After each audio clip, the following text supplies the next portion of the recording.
Mesdames, Messieurs, bonsoir et bienvenue à tous. À la une de ce journal, l'escalade des tensions socio-politiques et tribales au Cameroun inquiète International Crisis Group. L'ONG appelle au calme ainsi qu'au dialogue sur la crise anglophone, de même que la réforme du système électoral pour apaiser les tensions dans le pays. C'est l'essentiel d'un rapport rendu public hier. Et face aux dégâts provoqués par la crise sanitaire du coronavirus et autres troubles enregistrés dans le pays, plusieurs Camerounais ne savent plus à quoi ressemblera leur année 2021. Orange Cameroun, conscient de ces difficultés, propose aux Camerounais de clôturer l'année sur une note positive. Nous allons donc recevoir sur ce plateau du 20h Tatiana Quin, manager marketing à Orange Cameroun. Voilà pour le sommaire.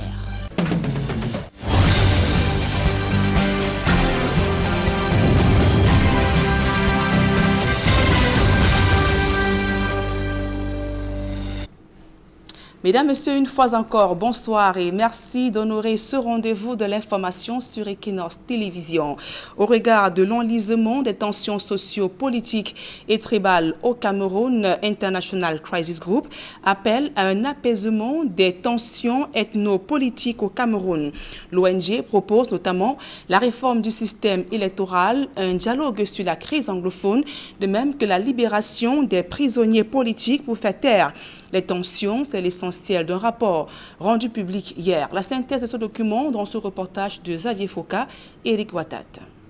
Ce rapport datant du 3 décembre 2020 et contenu dans un document d'une cinquantaine de pages, International Crisis Group revient d'abord sur les origines des tensions politiques et ethniques au Cameroun. Selon cette ONG, 2 ans après le conflit au sujet de l'élection présidentielle de 2018, que beaucoup d'observateurs, y compris l'Église catholique, ont estimé d'être entachés d'irrégularités, continue de peser sur la vie politique du Cameroun, alors que le pays faisait déjà face à une insurrection des groupes armés dans les régions dites anglophones. International Crisis Group précise que depuis qu'il a été déclaré deuxième derrière le président Paul Biya, Maurice Kamto n'a cessé de contester le résultat jusqu'à son arrestation en février 2019 pour insurrection, sédition et incitation à la violence. Même après sa sortie de prison en octobre de la même année, il a régulièrement fustigé le gouvernement d'une part pour son refus de réformer le système électoral, la gestion de la pandémie du Covid-19 et d'autre part, la mauvaise gestion de la crise dite anglophone, en appelant le gouvernement de Yaoundé à libérer les leaders séparatistes emprisonnés.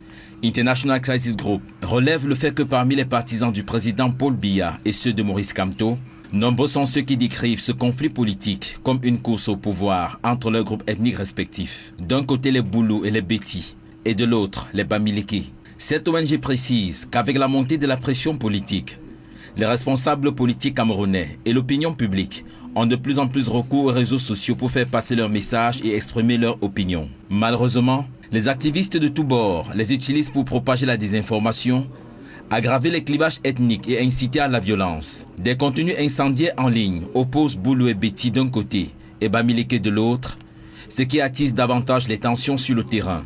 La preuve, des vidéos postées sur Internet montrant des manifestations anti-Biya dans plusieurs pays d'Europe ont incité les députés du Sud à accuser de tribalisme les ressortissants de la région de l'Ouest Cameroun. Selon ce rapport, de hauts responsables camerounais ont exprimé leurs préoccupations face aux publications au vitriol postées sur les réseaux sociaux, mais n'ont pas fait grand-chose pour y mettre un terme. Face aux dangers qui pèsent sur le Cameroun, International Crisis Group formule un ensemble de propositions pouvant contribuer à apaiser les tensions. En premier lieu, le gouvernement devrait amorcer un dialogue avec l'opposition hors du Parlement afin d'établir un consensus autour de la réforme électorale. Le gouvernement encore devrait interdire toute discrimination ethnique dans les recrutements du secteur public, en introduisant des amendements afin d'étendre la portée de la loi condamnant l'outrage à la tribu. Il devrait également réformer la Commission nationale pour la promotion du bilinguisme et du multiculturalisme. International Crisis Group précise que Facebook devrait se donner les moyens, en recrutant des modérateurs qui comprennent la culture politique du Cameroun, de passer au crible des messages postés en ligne et d'identifier les propos incendiaires afin de censurer plus activement de tels contenus. L'entreprise devrait sensibiliser davantage l'ensemble de l'échiquier politique et travailler avec les différents acteurs pour mieux identifier les contenus dangereux. L'ONG précise encore que Facebook, de concert avec les institutions gouvernementales,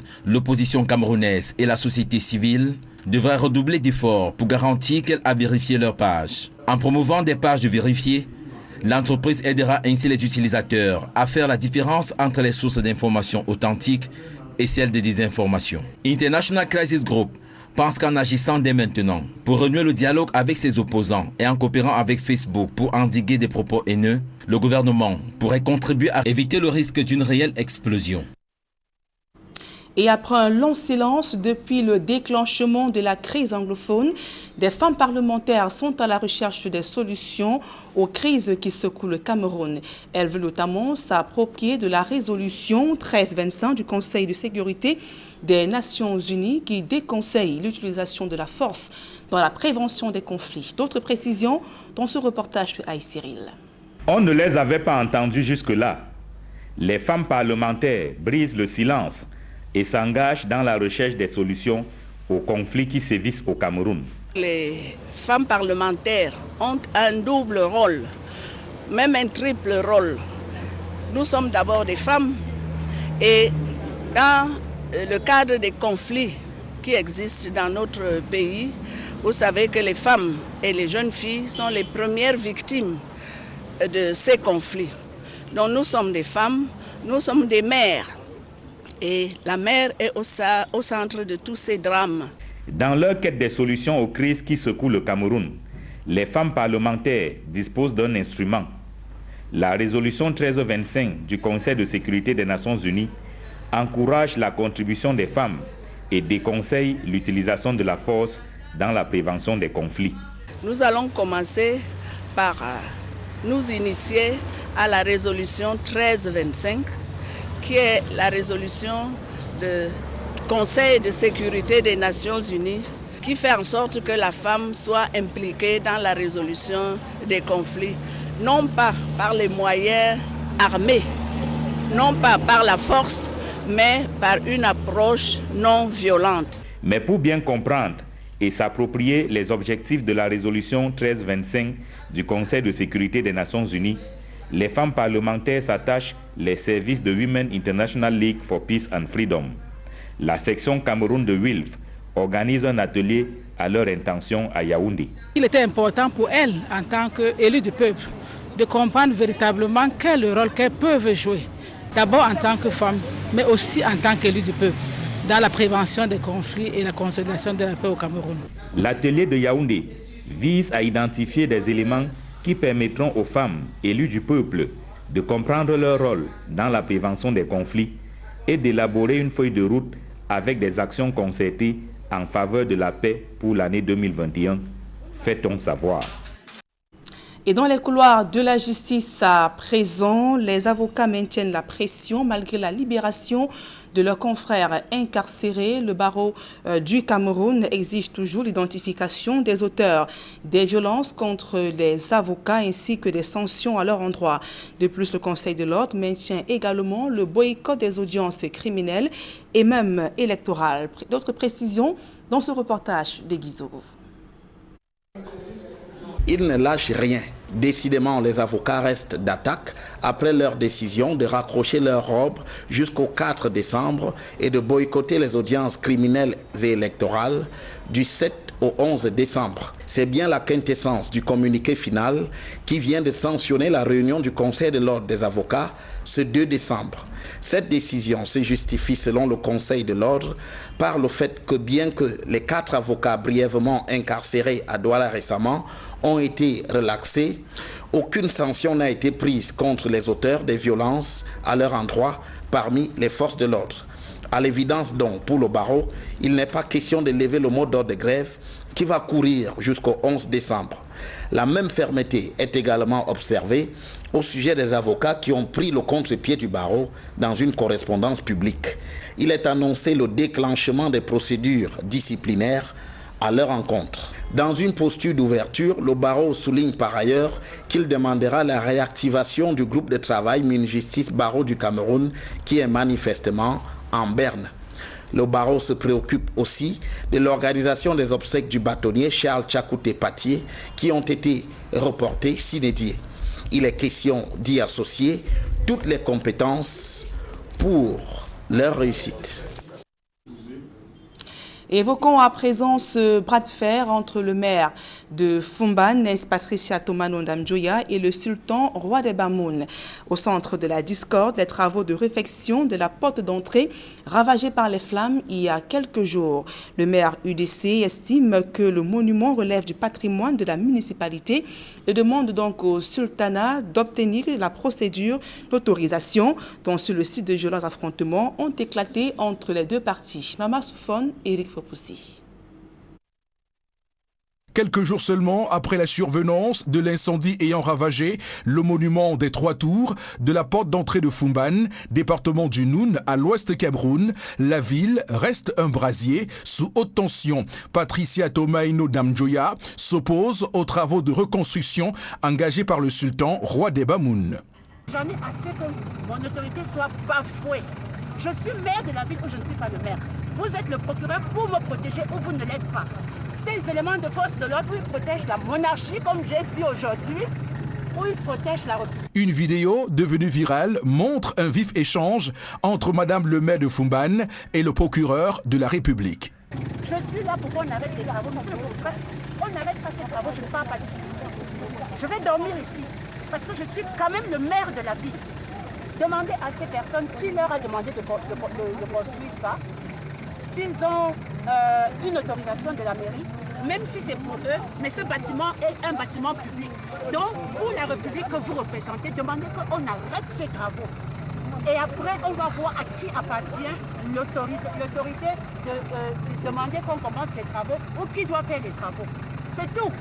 Je ne demande rien d'autre, je ne veux pas de problème. Pendant de longues heures, Patricia Tomano Ndamjoya immobilise son véhicule sur le site des travaux pour bloquer l'évolution du chantier. L'atmosphère s'électrise davantage. J'ai répondu à la lettre de Bobo Njoya et j'avais écrit un communiqué.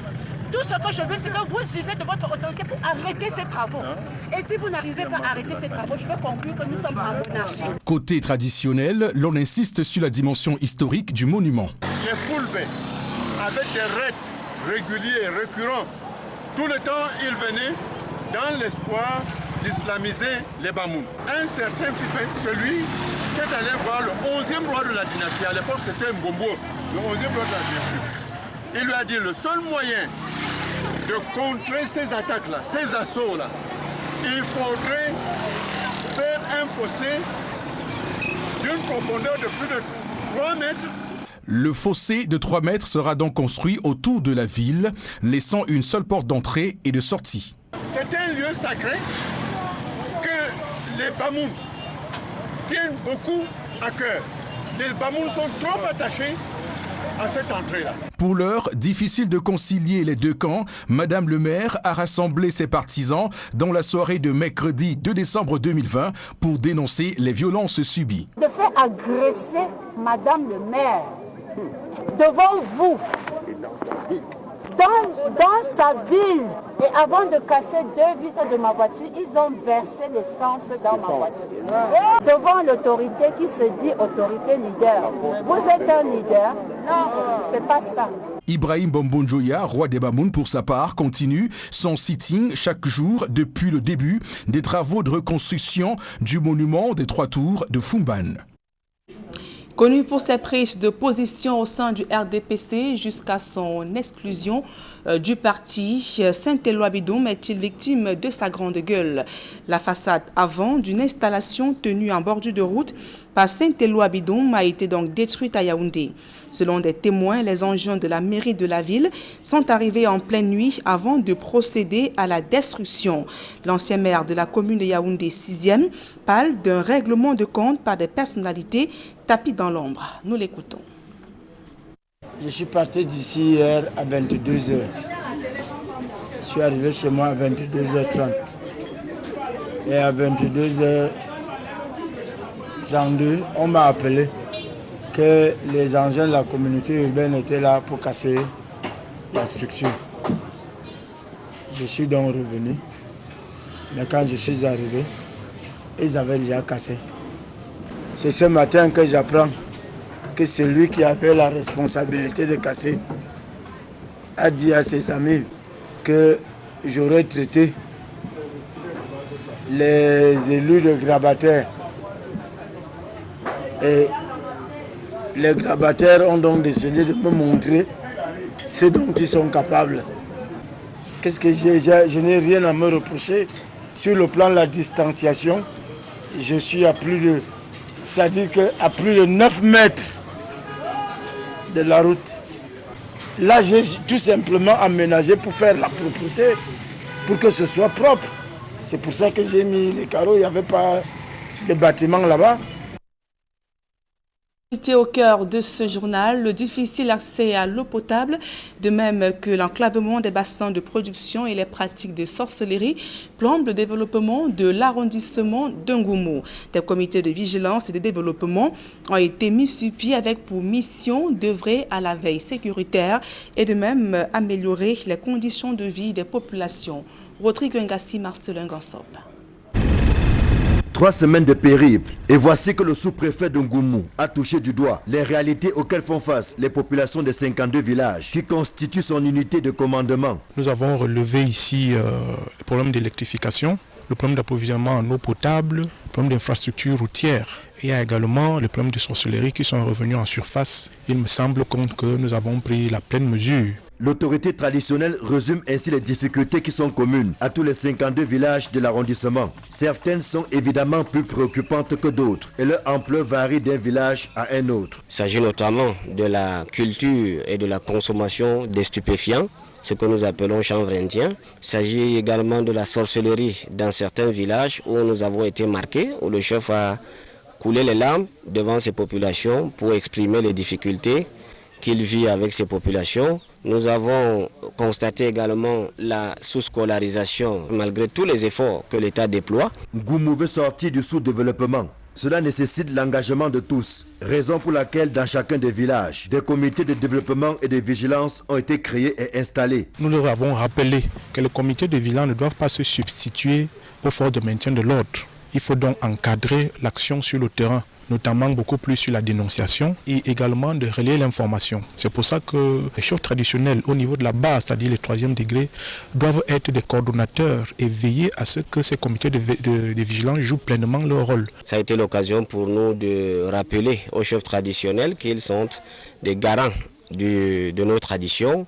Ils sont l'interface entre les populations et l'administration et donc ils doivent également à leur niveau, sans toutefois attendre l'autorité administrative, trouver des solutions, lutter contre les fléaux qui minent nos populations. Aux côtés de l'administration, l'exécutif municipal entend tracer la voie, celle qui permettra aux différentes localités de poser les jalons du développement attendu. C'est pour ça que nous avons accompagné monsieur le sous-préfet dans les 52 villages. Ces comités iront vers les populations recueillir les différentes doléances. Les projets qui doivent arriver à la mairie doivent être maturés. Et là, nous nous prenons en charge. Et comme nous nous occupons de tout l'arrondissement, nous ne pouvons pas résoudre tous les problèmes à la fois. L'union fait la force. Aussi, le sous-préfet de Ngoumou a-t-il demandé aux populations d'abandonner les mauvaises pratiques telles que la sorcellerie pour fédérer les énergies autour du seul intérêt qui compte, celui du développement de l'arrondissement. L'accès aux différents services sociaux de base reste encore un défi majeur.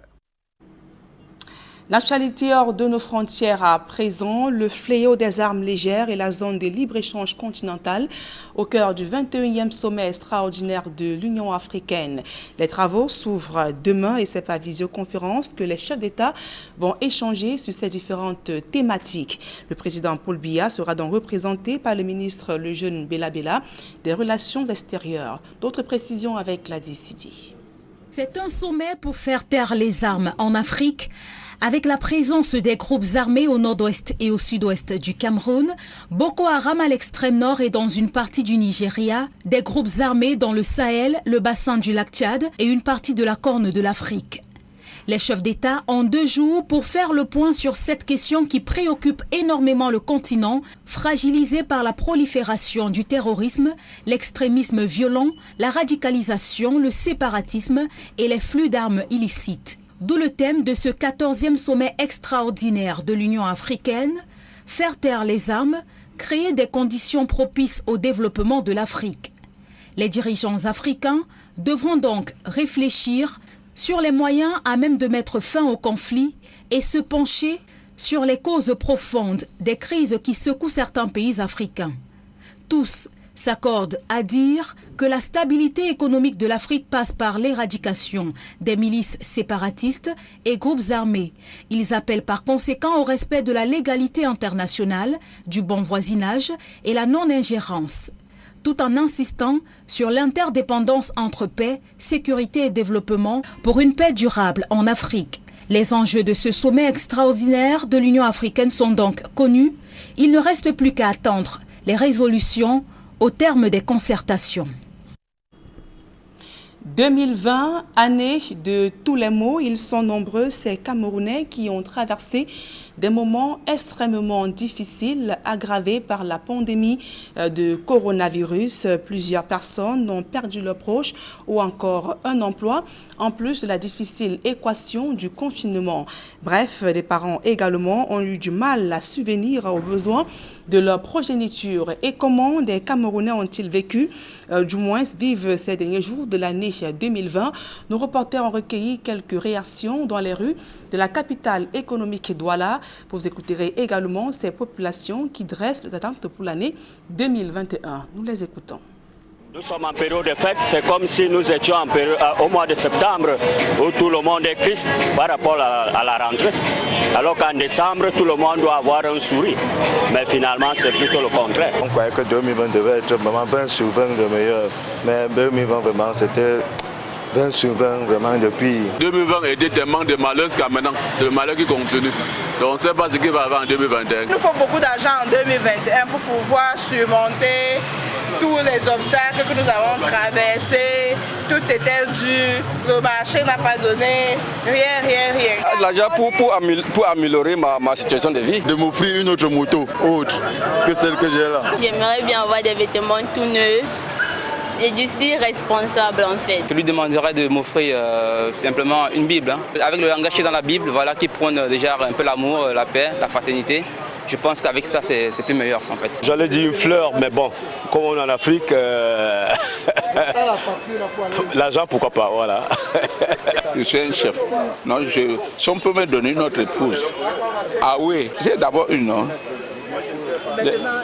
Il faut une deuxième, une troisième, possible.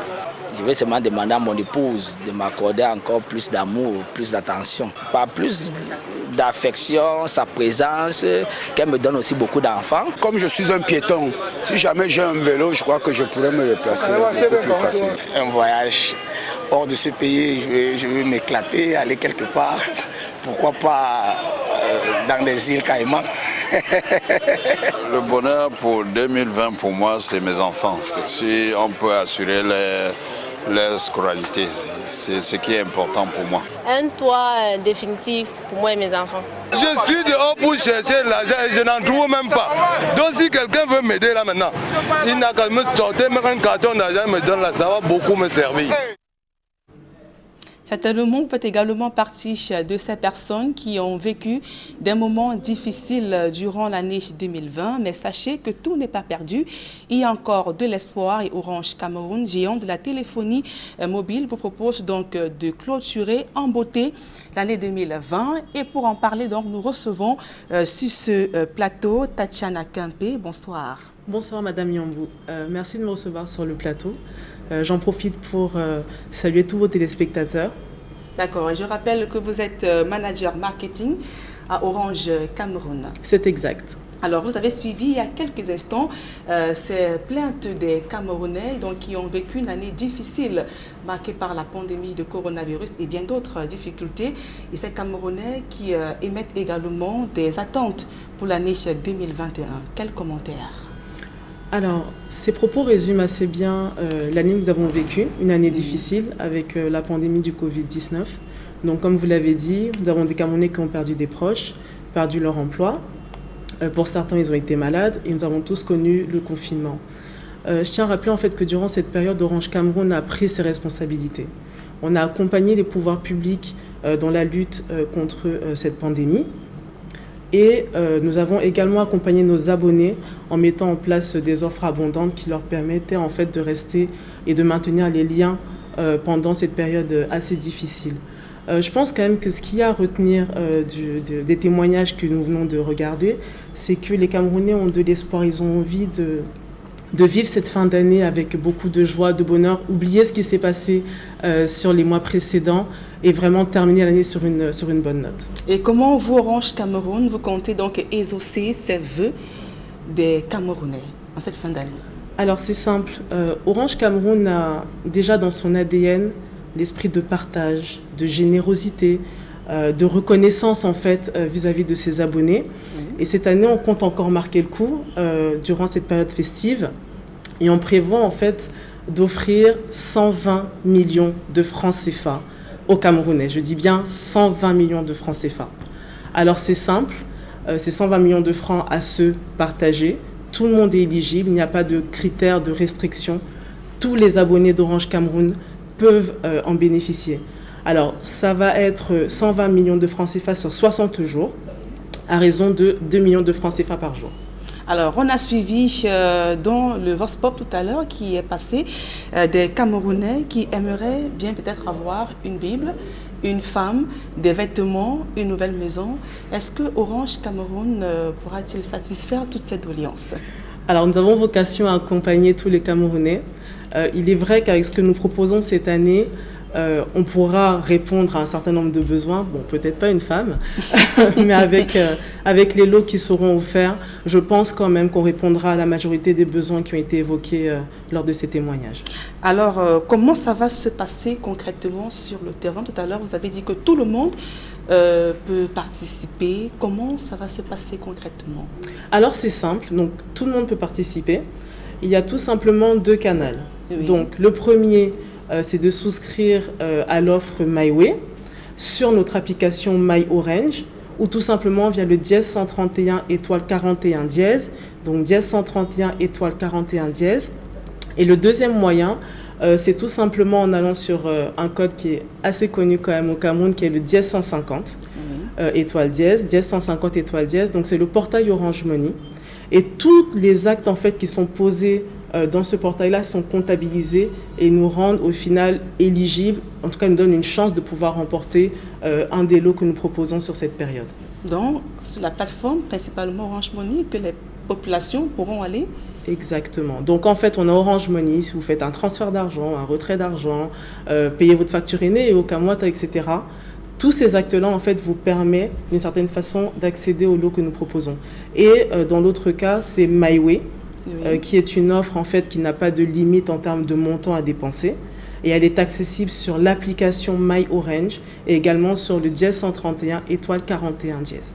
Le dièse 131 étoile 41 dièse. Alors, quel est donc le calendrier de la campagne? Elle va s'étendre sur combien de jours et quel est le chronogramme des activités? Alors, nous avons 60 jours ensemble, donc 60 jours de fête. Donc, la campagne se tient jusqu'au 5 février. Je le rappelle une fois de plus, tout le monde est éligible, sans restriction en termes de montant. Donc tout ce que vous avez à faire, c'est de profiter des offres et des produits d'Orange Cameroun pour pouvoir être un des heureux gagnants des millions qu'on a offert cette année. Donc le 5 février, certainement, on se retrouvera avec des millionnaires. Exactement. Alors un dernier mot peut-être pour sortir? Alors un dernier mot, j'ai juste envie de dire aux Camerounais, Camerounaises, vivons vivants. Donc n'attendons pas le lendemain, vivons maintenant. Je pense qu'on a eu une année compliquée, donc question de la terminer en beauté et Orange Cameroun est là pour vous accompagner. Alors merci Tatiana Quin d'être venue ce soir. C'est moi qui vous remercie. Je précise également que vous êtes manager marketing à Orange Cameroun. Merci d'être venu de parler de cette campagne qui va certainement donner du sourire à des millions de Camerounais. Donc avant de refermer ce journal, signalons qu'après un long feuilleton du passeport, Laurent Gbagbo obtient finalement ses pièces. Il a donc récupéré ce vendredi. L'ex-président de Côte d'Ivoire en liberté conditionnelle envisage déjà son retour en Côte d'Ivoire. C'est ce qu'a indiqué ses avocats ce vendredi. Laurent Gbagbo a donc salué la délivrance de ce passeport comme étant un acte d'apaisement et appelle également le régime en place de faire encore un pas de plus vers la décrispation du climat socio-politique toujours tendu en Côte d'Ivoire. Fin de ce journal, mesdames et messieurs.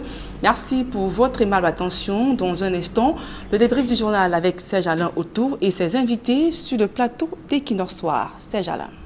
Oui, effectivement, Nadine Yambo, nous on va commencer par où vous êtes sorti, savoir Laurent Gbagbo qui est désormais en possession de son passeport diplomatique. Et comme il dit lui-même, c'est un acte d'apaisement. On ira également faire un tour avec les avocats qui ne décolèrent pas, ils maintiennent la pression et vont continuer à boycotter les audiences criminelles et électorales tant que les auteurs des violences de début novembre ne seront pas identifiés et voire même sanctionnés.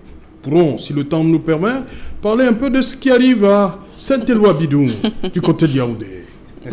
Voilà, madame, monsieur, c'est donc l'essentiel et qu'il en soit deuxième partie. Bonne soirée à vous, Nadine Yambou. Bonne soirée à vous, Serge Ala. Bon week-end à vous, Nadine Yambou. Merci, bon week-end à vous également, ainsi qu'à vos invités. Voilà, à très bientôt.